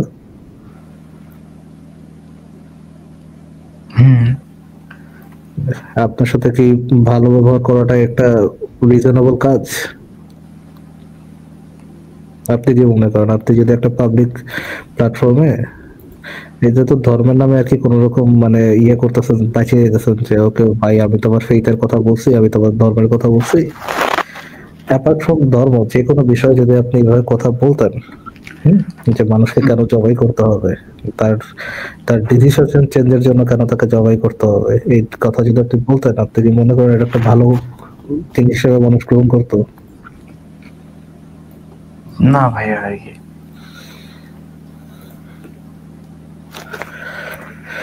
ঠিক আছে আচ্ছা, যেহেতু আমি এই ধর্ম নিয়ে পড়াশোনা মানে বিভিন্ন করতেছি, মানে আপনার কিছু সাজেস্ট বা কিছু বই বা কিছু যদি মানে বেশ কয়েকটা বই মানে এই মানে ধর্ম নিয়ে মানে ইসলাম ধর্মর কিছু বই ওখানে যে তাফসিরে জাকারিয়া কিনেন, আমার মনে হয় ইসলাম নিয়ে যদি আপনি পড়তে চান আপনার তাফসির পড়া উচিত সবচেয়ে বেশি।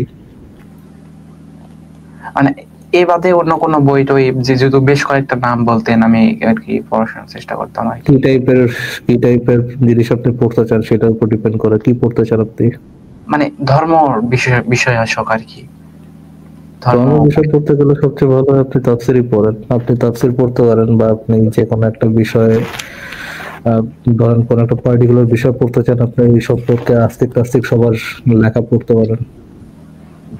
তবে এই যে সৃষ্টির শুরু বা এগুলো নিয়ে মানে বেশ কয়েকটা বইয়ের নাম বলতেন, তারপরে হচ্ছে মানে আমরা কই থেকে আসলাম, মরার পরে সেই যদি এগুলো নিয়ে পৃথিবী কি ভাবে সৃষ্টি হলো এগুলো নিয়ে বইয়ের নাম যদি সংশয়.com এর লাইব্রেরিতে ঢোকেন, লাইব্রেরির মধ্যে অনেক বই দেওয়া আছে, গ্রন্থাগার সেকশনের মধ্যে অনেক বই পাবেন আপনি।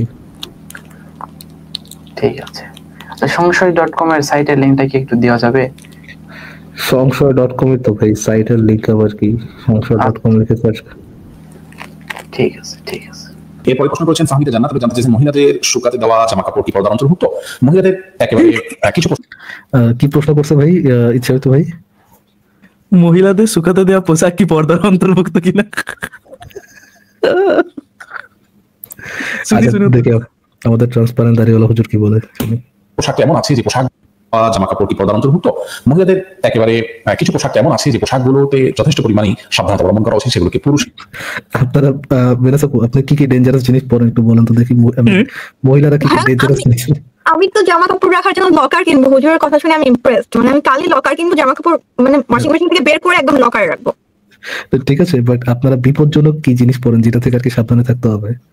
হ্যাঁ সেটা আমিও জানতে চাই যে কি বিপজ্জনক ড্রেস পরলাম। এই কারণেই কি প্রত্যেকটা মেয়েকে অপরাধী বলা হয়, যাদের জন্য জাহান্নামে দেওয়া হবে এবং তাদেরকে পৃথিবীতে জেলে রাখা উচিত, যে তারা সবসময় বিপজ্জনক জিনিস ক্যারি করে? মানে ইয়েটি রাখে নাকি, মানে বোম টোম রাখে নাকি যে কোনো সময় আল্লাহ বলে ফাটিয়ে? আমি পর্যন্ত বুঝি নাই, মনে করেন এয়ারপোর্টে গেলেও চেক আপ হলে এখন পর্যন্ত মানে বিপজ্জনক জিনিসগুলো বের হয় নাই, বাট হুজুর এয়ারপোর্টে পাঠাতে হবে, যখন চেক আপ হবে হুজুর চেক আপ করে বলবে যে এই যে এই মেয়েদের জামা কাপড়। এটা এয়ারপোর্টে বিপজ্জনক তো না, এটা বিপজ্জনক হচ্ছে মাদ্রাসায়, আপনি বুঝতে পারছেন না? এটা এয়ারপোর্টে বিপজ্জনক। হ্যাঁ ফুটে মুটে নাকি এরকম কিছু পরেন যে ব্লাস্ট হয়ে যায় এরকম?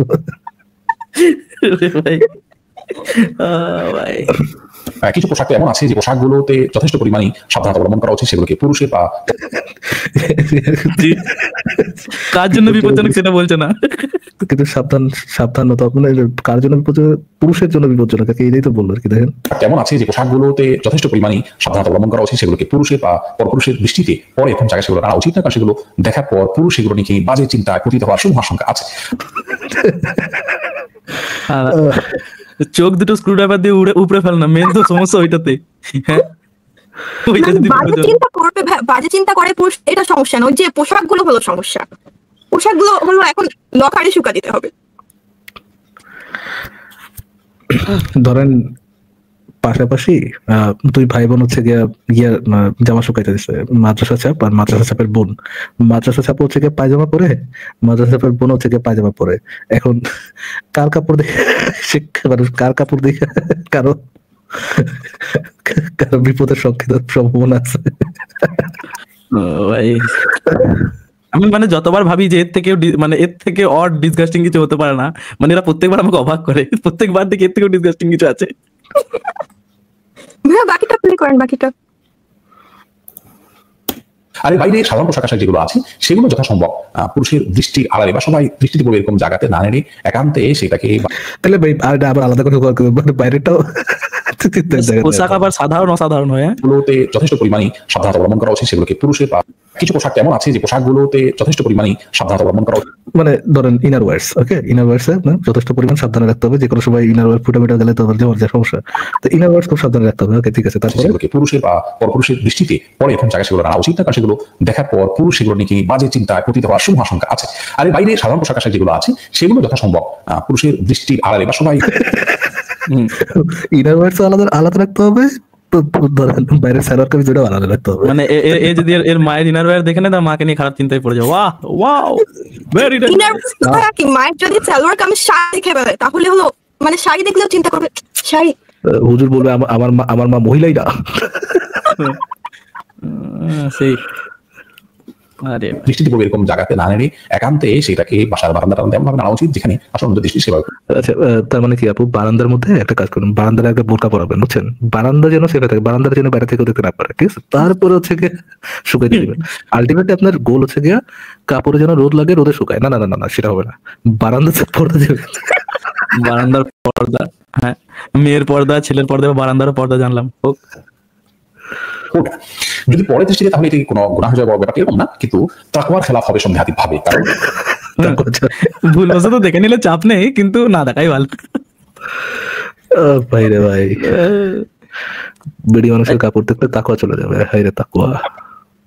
মানে একটা মজার জিনিস দেখুন, এটা তো তাও স্টুডিওতে বসে করছে, লাইভ স্টেজে সেই চিঠি পাঠিয়ে সেই প্রশ্ন করে না, মানে কি ডিসগাস্টিং প্রশ্ন করছে রে ভাই। মানে স্বামী স্ত্রীর প্রাইভেট মোমেন্টে কি কি করা যাবে না যাবে ভাই, এইভাবে তারা চিঠি পাঠিয়ে জিজ্ঞাসা করে এবং হুজুর উত্তর দিচ্ছে, আর মানুষ বসে আবার শুনছেও। আমার কাছে সবচেয়ে ফানি লাগে যে প্রাইভেট মোমেন্টের আগে যে দোয়া পড়তে হয়, এই যে প্রাইভেট মোমেন্ট হয় তার আগে চলো দোয়া। ভাই রোমান্টিক, কি অস্বস্তিকর ব্যাপার। তাকওয়া মানে তো হচ্ছে আল্লাহর প্রতি ভয়, ঠিক আছে? তাহলে কি মেয়ের জামা কাপড় দেখলে আল্লাহর প্রতি ভয় কেটে যায়, এরকম কিছু? ভয়, ইমানদণ্ড যেখানে ভাই সংকুল সময় বড় ব্যাপারটা এরকম না, কিন্তু তাকওয়ার খেলাফ হবে সন্দেহাতীত ভাবে। কারণ এমন একটা সংকুল সময় আমরা পার করছি যখন নারীদের এই পোশাক আশাক গুলো এভাবে ভেজা যখন না হবে, সেগুলো দেখেও বাজে চিন্তা করার স্কোপ মানুষ পাবে আরো নানাবিধ ক্ষতিকর দিকগুলোতে আছে, জন্য এটা অ্যাভয়েড করা উত্তম। তো আপনারা যারা যারা বেডি মানুষ আছেন, এরপর থেকে কি করবেন? বারান্দার মধ্যে বোরকা লাগাবেন, বোরকা লাগায় দেন বারান্দায় কাপড় শুকাইতে দেবেন। এমনি যদি বারান্দায় কাপড় শুকাইতে দেন, ওইটা দেখে একটা ব্যাটার কি হবে, ব্যাটার আল্লাহ ভীতি আপনার এই বারান্দার পোকা দিয়ে মনে করেন বেড়ে যাবে। সো সেটা মাথায় রাখবেন। আচ্ছা, ওই গানটার মানেটাও আজকে বুঝতে পারলাম। বারান্দায় রোদ্দুর, আমি আরামকে দাঁড়াই বসে দুপানা চাই রে। দাঁড়ান আমার একটা কোশ্চেন আছে ভাইয়া। আমার হুজুরের কাছে একটা কোশ্চেন ছিল, মানে হুজুরকে তো করা যাচ্ছে না, আমি কোশ্চেনটা করি। মনে করেন আপনি যখন শপিং মলে যান, শপিং মলেও তো মেয়েদের কাপড়গুলো থাকে, মনে করেন একটা শোরুমে কাপড়গুলো তো টানানো থাকে যেগুলো দেখে, তো ওগুলো দেখলে কি হুজুরের মানে ইমান নড়বড় হয়ে যায়? হ্যাঁ, সে তো হবেই, মানে সেটা তো হয়, এটা তো স্বাভাবিক, এটা তো আমরা জানি। মানে শপিং মলে তবু ধর ম্যানিকুইনের উপর লাগানো থাকে, তবুও সে একটা কিছু ধারণা করে। সেটা নর্মাল ভাই বাড়ির ছাদে মেলা থাকলে তাতেই তো এরা পাগল হয়ে যায় ভাই। শপিং মলে তো হ্যাঙ্গারেও টানানো থাকে। হ্যাঁ, এবং সেখানে তো জবও করে পুরুষ মানুষরা, ছেলেরা জবও করে, সেখানে তো দেখিনি হুজুর গেলে সেখানে চি কি টাঙানো আছে। মানে যার মনে যত নোংরা সে ততটাই মানে ভালো জিনিস দেখে নোংরা বানিয়ে নেয় আর কি। হ্যাঁ,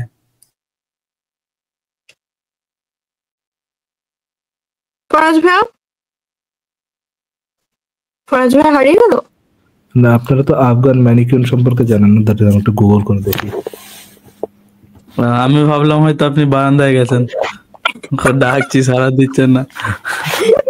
বারান্দায় গিয়ে আশেপাশের বারান্দায় হয়তো দেখছে কে কাপড়। না ও ভাই, মানে বারান্দার হিজাব হয় আর কি, জেনে নিলাম আজকে। আচ্ছা দাঁড়ান, একটু সার্চ দিতে সময় লাগলো, একটা সেকেন্ড। তো ইচ্ছে মৃত্যু ভাইয়া কেমন চলছে আপনার? খুব ভালোই চলছে আর কি। শপিং টপিং কাঠের চশমা লাগিয়ে যা। হোয়াট? আফগান ম্যানিকুইন্স ভাই। হ্যাঁ, চেহারা ঢেকেছে কিন্তু ড্রেস তো দেখা যাচ্ছে। চেহারা নিয়ে তোদের কাজ নেই, যেটা কাজ আছে সেটা দেখবে। হ্যাঁ, এনাফ পরিমাণ ইয়ে নেই, তাকওয়া নেই তাদের মধ্যে।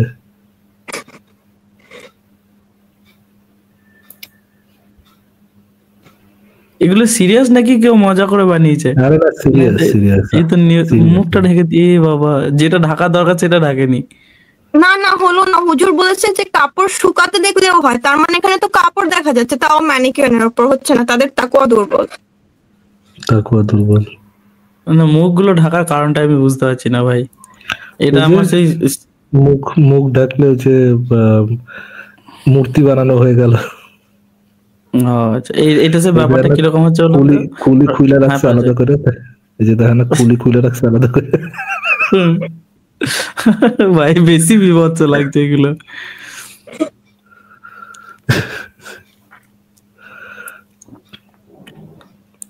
বুঝতে হবে আমাদের দিনী ভাই।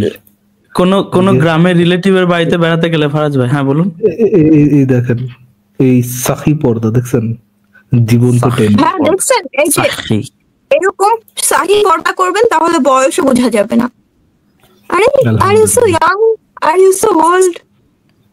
সাহি পর্দা না, আমার সেই গ্রামের কথা মনে পড়ছে ফারাজ ভাই। কোনো গ্রামের রিলেটিভের বাড়িতে বেড়াতে গেলে, এবার ধরুন আমরা ছোট থেকে, ধরুন আমরাও মানে মফস্বলেই থেকেছি, কিন্তু ছোট থেকে বাড়ি থেকে ওয়াশরুম ব্যবহার করতে অভ্যস্ত, ঠিক আছে। এবার গ্রামে গেলে কি হতো, মাঠে নিয়ে যেত, বুঝলেন তো। এবং লোকজন গেলে কি, গ্রামে গেলে কি বলতো, যে ওই যে রিলেটিভ থাকতো সে কি বলতো, যে লোকজন এলে মুখটা ঢাকা নিয়ে নিবি, ঠিক আছে। তো তো এদের অবস্থাটা সেরকম, বুঝলেন তো, এই আর কি, কিছু বলার নেই, দুর্ভাগ্য। আচ্ছা ঠিক আছে, তাহলে দেখে আমরা একজনকে যুক্ত করি, দাঁড়ান একটা পর্দা লাগাই দিই। এবং ফারাজ ভাই যে রিলেটিভ যেত, সেও কিন্তু মানে প্রাপ্তবয়স্ক পুরুষ, ঠিক আছে। সে কি করতো, লোকজন এলে রুমালটা নিয়ে মুখটা ঢাকা দিয়ে দিত, সবকিছু তার করলাম, লোকজন পেরিয়ে যাচ্ছে। তো সেম জিনিস এখানেও দেখলাম আর কি, ম্যানিকুইন গুলোর সাথে। হ্যাঁ আচ্ছা,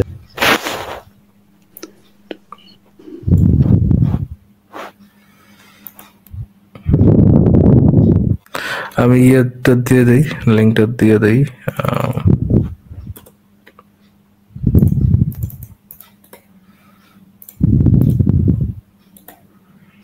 ইচ্ছেমতো ভাই পড়ে সারাক্ষণ হাসতে থাকবেন, but this is the fact. আপনার সাজেস্ট করা সিরিজটা দেখার পর তো মোটামুটি এক সপ্তাহ ট্রমাই ছিলাম আর কি। এত ভালো সিরিজটা কেন মিস করেছি সেটা মোটামুটি এইচবিওর যত সিরিজ মোটামুটি আমি ফলো করি, বুঝেছেন তো। যেমন ওই চার্নোবিলটা দেখে আমার খুব ভালো লেগেছিল, তবে এইটা কি করে মিস করে দিলাম আমি জানি না, কিন্তু আমার মানে এক সপ্তাহ ট্রমা ছিল মোটামুটি। আচ্ছা তাহলে আমরা এটা পড়ে শেষ করি। পরিচয় তো ভাই একটু কষ্ট করে পড়ুন তাহলে, খুবই মজার, পড়লে খুব ভালো লাগবে।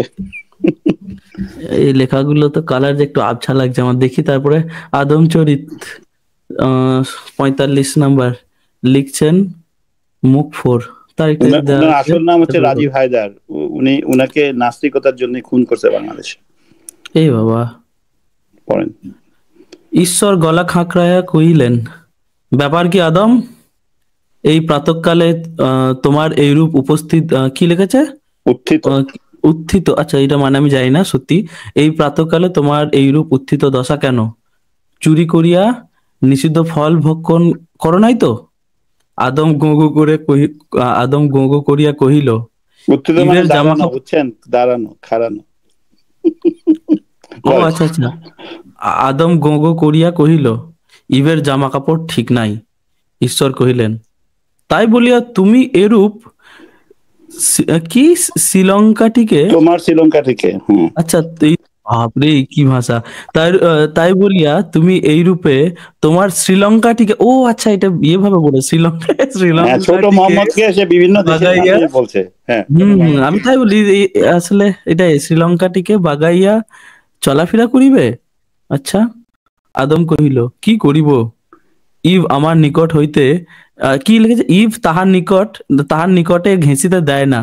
আসলে আমার না একটু চোখে আবছা লাগছে, আর কিছুই না। দেখি তারপরে আমি পড়বো কি, মানে অন্য একটা ইয়ে থেকে পড়তে হবে বড় করে। একটু পড়ুন না বড় আছে কিন্তু না লেখাটা কেমন জানি একটু গ্রে টাইপের লাগছে। আচ্ছা, আদম গোগো করিয়া কহিল, ইভের জামা কাপড়ে ঠিক নাই। ঈশ্বর কহিলেন, তাই বলিয়া তুমি এইরূপ তোমার শ্রীলঙ্কাটিকে বাগাইয়া চলাফেরা করিবে। আদম কহিল, কি করিব? ইভ তাহার নিকটে ঘেঁষিতে দেয় না। তাহার সহিত কোনো ক্রমেই কোনো কিছু ঘটিবার নহে। তাহাকে যদি তেলাবিব দেই, তাহাকে যতই তেলাবিব দেই না কেন, সে একটা জেরুজালেম। তেল দেওয়ার কথা বলছে আর কি। ঈশ্বর কহিলেন, তোমাকে দুইটি হস্ত নির্মাণ করিয়া দিলাম আদম, বিপদে আপদে কার্য প্রয়োগ করিতে। আদম কহিল, হস্ত পদ সকলেই প্রয়োগ করিয়াছি প্রভু, উদ্বিগের দিন শেষ। ঈশ্বর কহিলেন, এখন আমার দরবারে আসিয়াছ কি আবদার লইয়া? আদম কহিল, আপনি ইভকে পর্দা করিতে বলুন। ঈশ্বর কহিলেন, ইভ তো বস্ত্র আচ্ছাদন সকলেই প্রয়োজনীয় পরিমাণে করে বলিয়া জানি। আদম কহিল, তাহার বস্ত্র যথোচিত পরিমাণে নাই। খাটো কাচলি পরিধান করিয়া সে তাহার তামিলনাড়ু দুটি ইচ্ছা করিয়াই প্রদর্শন করিয়া বেড়ায়। হায় হায়, তার ঘাগরাটিও তার বুন্দেলখণ্ডকে ঠিক মতো আবৃত করে না। সে জায়গার নাম দিয়ে বলছে, বুন্দেলখণ্ড একটা জায়গার নাম। হ্যাঁ, সব জায়গার নাম। ঈশ্বর কাশিয়া কহিলেন, আচ্ছা ঠিক আছে, আমি ফরমান পাঠাইছে, ইভ এক্ষুনি হইতে তামিলনাড়ু ও বুন্দেলখণ্ড আবৃত করিয়া চলাফেরা করিবে। দুদিন পর আদম পুনরায় ঈশ্বরের দরবারে হানা দিল। ঈশ্বর আরশে বসিয়া অস্বস্তির ভরে নড়িয়া চড়িয়া কহিলেন, ব্যাপার কি আদম, তুমি তোমার এডিন বড়াটি পুনরায় এইরূপ বাগাইয়া আমার দরবারে আসিলে যে? আদম গো গো করিয়া কহিল, ইভের জামা কাপড় ঠিক নাই প্রভু। ঈশ্বর চক্ষু মুদিয়া কহিলেন, আমি ইভকে ফরমান পাঠাইয়া হুকুম দিয়াছি, সে যেন তাহার তামিলনাড়ু ও বুন্দেলখণ্ড ঢাকিয়া ঢুকিয়া চলাফেরা করে। গবাক্ষে উকি দিয়া আমি দেখিয়াছি, ইভ আমার কথা মান্য করিতেছে, তাহার তামিলনাড়ু ও বুন্দেলখণ্ড যথোচিতভাবে পরিমাণে আবৃত। আদম কহিল, ইভের নতুন বস্ত্রটি অত্যন্ত টাইট জাহাপনা, তার বস্ত্র তাহার তামিলনাড়ু ও বুন্দেলখণ্ডের উপরে এমন রূপে আটিয়া থাকে যে আমি আমার নাগাসাকি নিয়ন্ত্রণ করিতে পাইতেছি না। সে শুধু ফুকুশিমা হইবার উপক্রম করিতেছে। ঈশ্বর গলা খাকড়ায় কহিলেন, হস্তপদের প্রয়োগ সুফল ঘটিছে না? আদম গম্ভীর কণ্ঠে কহিল, না। ঈশ্বর কহিল, এখন কি করিব? আবদারখানা কি তোমার? আদম কহিল, ইভ যেন এখন শিথিল ঢিলাঢালা বস্ত্রাদি পরিধান করে খোদাবন্ধ। ঈশ্বর কহিলেন, ঠিক আছে, আমি ফরমান পাঠাইতেছি, ইভ এখন হইতে ঢোলা আলখেল্লা পড়িয়া চলাফেরা করিবে। 2 দিন পর আদম আবার ঈশ্বরের দরবারে দ্বারে ঘা মারিল, তবে হস্ত বা পদ দিহা নহে। ঈশ্বর দরজা খুলিয়া আটকাইয়া উঠিয়া কহিলেন, ছি আদম, তুমি তোমার হন্ডুরাসটি এই রূপে বাগাইয়া পুনর্বার আমার পবিত্র দরবারে আসিলে যে? দর্জন দেখিলে কইবে কি? আদম গো গো করিয়া কহিল, ইভের জামা কাপড়ে ঠিক নাই মহাত্মন। ঈশ্বর চটিয়া উঠিয়া কহিলেন, ঠিক নাই মানে কি? আমি তো অলিন্দ হতে দেখিলাম ফরমান পাইবা মাত্র সে একটি ঢোলা আলখাল্লা পড়িয়া বাজারে বরবটির দরদাম করিতেছে। আদম কহিল, উহার মুখ দেখা যায় জাহাপনা। ঈশ্বর কহিলেন, মুখ তো দেখা যাবেই, মুখ দেখা না গেলে বুঝিবে কি রূপে যে এটি ইভ? আদম কহিল, জাহাপনা, আপনি কি মনিকা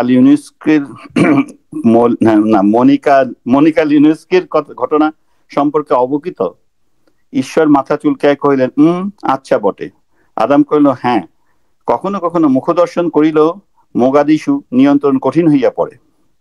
ঈশ্বর কহিলেন, আচ্ছা, আমি ইভকে ফরমান পাঠাইছি, সে মুখ ঢাকিয়ে চলাফেরা করিবে। 2 দিন পর আদম ঈশ্বরের দরবারে পুনরায় হানা দিল। ঈশ্বর ক্ষিপ্ত কণ্ঠে বললেন, আদম, তোমার সমস্যা কি? তুমি আবার তোমার হামবান্টোটা বাগাইয়া আমার দরবারে আসিলে যে?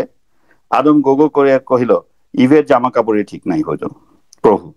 ঈশ্বর হুঙ্কার দিয়ে কহিলেন, আবার কি সমস্যা তাহার জামা কাপড়? আমি তো দেখিলাম সে একটি বস্তায় ঢুকিয়া বুটের ডাল কিনিতে বাজারে আসিয়াছে। আদম কহিল, নন্দনকানন বড় ব্যর্থ প্রবাহময় অঞ্চল বহু, নন্দনকানন বড় ব্যর্থ প্রবাহময় অঞ্চল বহু। বাতাসে ইভের বস্তাটি তাহার অঙ্গে এই রূপে মাখিয়া যায় যে তাহার মেদিনীপুর ও রাউলপিন্ডি দুটোই পরিষ্কার ঠাহর করা যায়। ঈশ্বর দন্ত কিরমির করিয়া বলিলেন, এখন কি নন্দনকাননে বাত্য প্রবাহ বন্ধ করিয়া দিবার আবদার লইয়া আসিয়াছে তোমার কট? আদম গম্ভীর কণ্ঠে কহিল, না, আপনি ইভকে একটু ইস্পাতের সিন্ধুকে ঢুকিয়া চলাফেরা করিতে আদেশ দিন। ঈশ্বর আরশের হেন্ডুলে কিল মারিয়া কহিলেন, ঠিক আছে, বলিতেছি, এইবার তোমার হনুলুলু নামাইয়া দূর হও। 2 দিন পর আদম পুনরায় ঈশ্বরের দরবারে গিয়া দণ্ডায়মান হইল। উভয়ার্থেই ঈশ্বরের চোয়াল ঝুলিয়া পড়িল। তিনি বিস্ফোরিত নেন্তে আদমের পানে চাহিয়া কহিলেন, তুমি কি ভক্ষণ করো বলো দেখি। আবার তুমি আমার লিভারপুল বাগাইয়া আমার দরবারে হাজির হইয়াছ। আদম বাষ্পরুদ্ধ কণ্ঠে কহিল, ইভের জামা কাপড়। ঈশ্বর হুঙ্কারে কহিলেন, ঠিক নাই, ইস্পাতের নিরেট সিন্ধুকে তাহাকে ঢুকাইয়াছি। 2টি স্বর্গদূত ঠেলা গাড়িতে করিয়া সেই সিন্ধুক লইয়া বাহির হয়, তারপরেও ঠিক নাই। আদম গো গো করিয়া কহিল, ইস্পাতের সিন্ধুকটি বড়ই মনোহর। বুঝছেন? শেষ। লিখেছে রাজীব হায়দার, ছদ্মনাম মুকফর।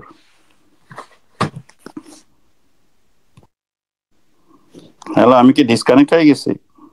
না, পুরোটাই শোনা গেছে, খুব ভালোভাবে শোনা গেছে। আমি লিংকটাও দিয়ে দিচ্ছি, আপনারা যারা ভালো করতে পারি না একটু নিজেরা একটু করে নিয়ে না, জায়গার নামগুলো আর কি ইমান দণ্ডের কথা আর কি বলছে।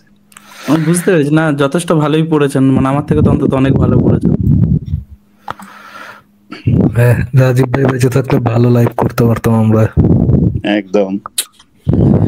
এগুলো মিস, জানেন তো, মানে বাঙালিদের মধ্যে সত্যি করে এরকম হিউমারের মানুষ খুব কম পাওয়া যায়। আমি তো লিখে দিতে পারি যে এই লেভেলের হিউমার খুব কমের ভাগ বাঙালির মধ্যে। এই লিংকটা পেলেন তো না? আদমচরিত অনেকগুলো পর্ব আছে আর কি, খুবই ভালো। আচ্ছা, এটা মানে 45 না 045। আচ্ছা ভাই, আমাকে তাহলে আজকে শেষ করতে হবে। শেষ করতেছিলাম। Thank you very much. কোটা ভাই, ইচ্ছামিত ভাই, এই লেখাটা রেখে দিয়েন আর কি, পর্দার কথা উঠলে এটাই এনাফ আমার কাছে মনে হয়। আচ্ছা ঠিক আছে, তাহলে আজকে বিদায় নিচ্ছি। বেনাস আপু বা ইচ্ছামিত ভাই, আপনাদের যদি শেষ কিছু বলার থাকে। Good night. ওকে, ঠিক আছে, তাহলে আজকে শেষ করে দিচ্ছি। Good night.